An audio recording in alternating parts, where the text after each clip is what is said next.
নমস্কার বন্ধুরা, রান্নার ইচ্ছেতে আপনাদের স্বাগত। আজকে আমি ডিম ভরা ট্যাংরা মাছের তেল ঝাল করে দেখাচ্ছি। আমি ট্যাংরা মাছগুলো পরিষ্কার করে ধুয়ে নিয়ে এসেছি। এবার আমি 1 চা চামচ নুন আর হাফ চা চামচ হলুদ আর সামান্য একটু তেল দিয়ে ম্যারিনেশন করব।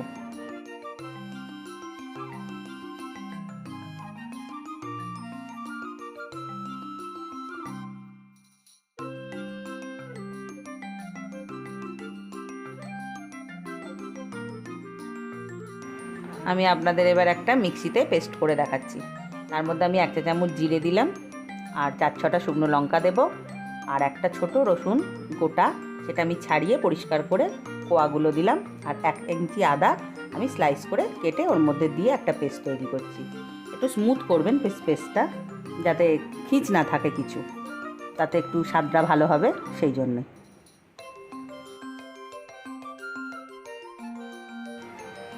আমি কড়া বসিয়ে পরিমাণ মতন তেল দিয়ে দিয়েছি। এবার আমি কড়াতে তেলটা চেক করছি গরম হয়েছে কিনা। একটুখানি নুন দিয়ে আমি দেখলাম যে নুনটা বাবলস হচ্ছে কিনা, দেখলাম হয়ে গেছে। এবার আমি আস্তে করে ট্যাংরা মাছগুলো ভাজবো।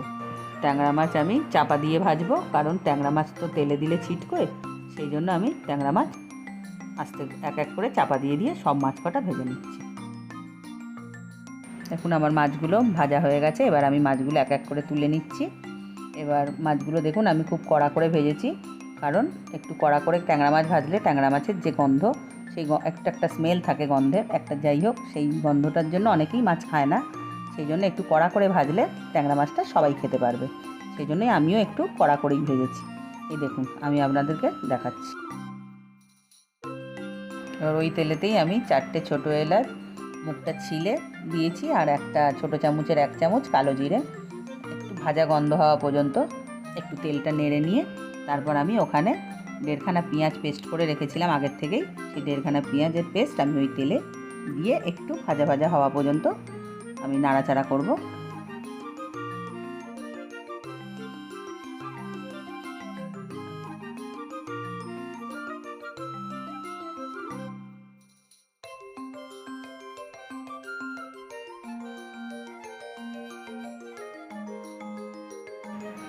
পেঁয়াজটা ভাজা ভাজা হওয়ার পর আমি একটু হলুদ দিচ্ছি ওই তেলের ওপরে, কারণ হলুদ দিলে রঙটাও ভালো হবে আর আপনার হলুদের কোনো গন্ধটাও বেশিক্ষণ থাকবে না, অল্পতেই কষা হয়ে যাবে। তাই জন্যই আমাকে হলুদটা তেলের ওপরেই দিতে হচ্ছে, আপনারাও কিন্তু হলুদটা তেলের ওপরেই দেবেন।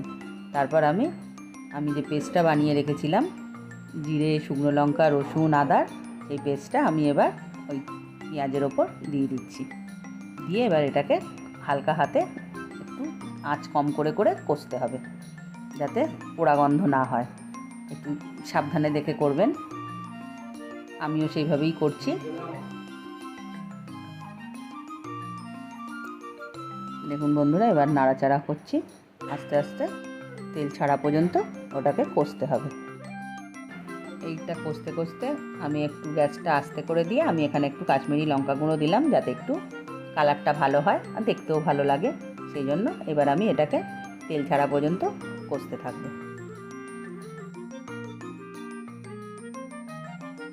দেখুন বন্ধুরা, আমার এবার মশলা থেকে তেল ছেড়ে গেছে।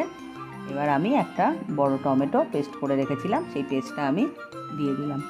এবার টমেটোর কাঁচা গন্ধটা যাওয়া পর্যন্ত আমি এরকম ভাজা ভাজা করতে থাকবো, যতক্ষণ না টমেটোর থেকেও এবার তেলটা ছাড়ছে মশলা থেকে। তার মধ্যে আমি খানিকটা নুন দিয়ে দেবো।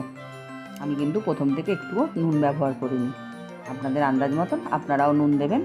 আমি আমার আন্দাজ মতন নুন দিলাম।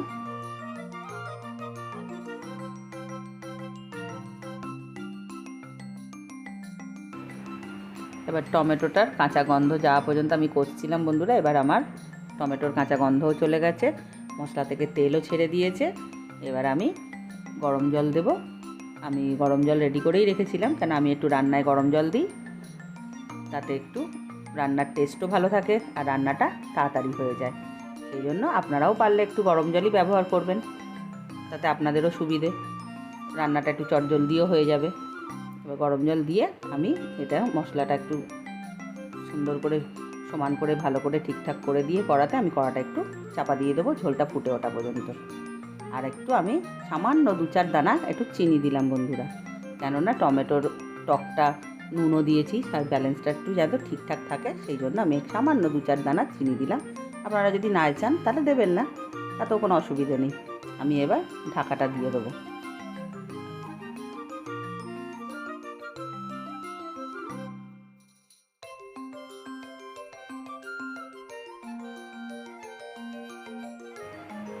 আমার ঝোল ফুটে গেছে বন্ধুরা, দেখুন আমি এবার মাছগুলো এক এক করে ঝোলেতে ছেড়ে দিচ্ছি।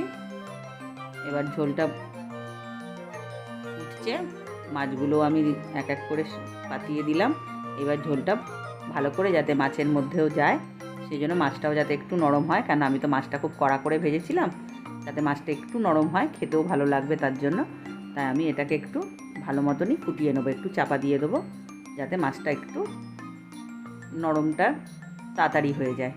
কেন আমার তো গরম জল দিয়ে যেহেতু এটা ফুটেই উঠেছে আগেই, ওই জন্য আমি একটু চাপা দিয়ে দিচ্ছি।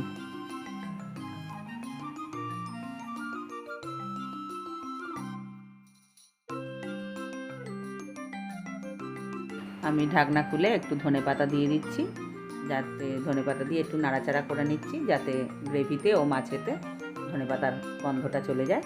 আমি 1 মিনিটের জন্য এবার নাড়াচাড়া করে আমি 1 মিনিটের জন্য একটু ঢাকনা চাপা দিয়ে দিলাম।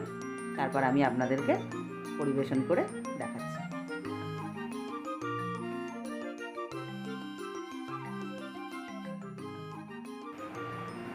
আমার রান্নাটা রেডি, আমি আপনাদের পরিবেশন করে দেখাচ্ছি। রান্নাটা যদি ভালো লাগে তাহলে রান্নাটিকে লাইক করবেন, শেয়ার করবেন, কমেন্ট করে জানাবেন, আর আমার চ্যানেলটিকে সাবস্ক্রাইব করবেন।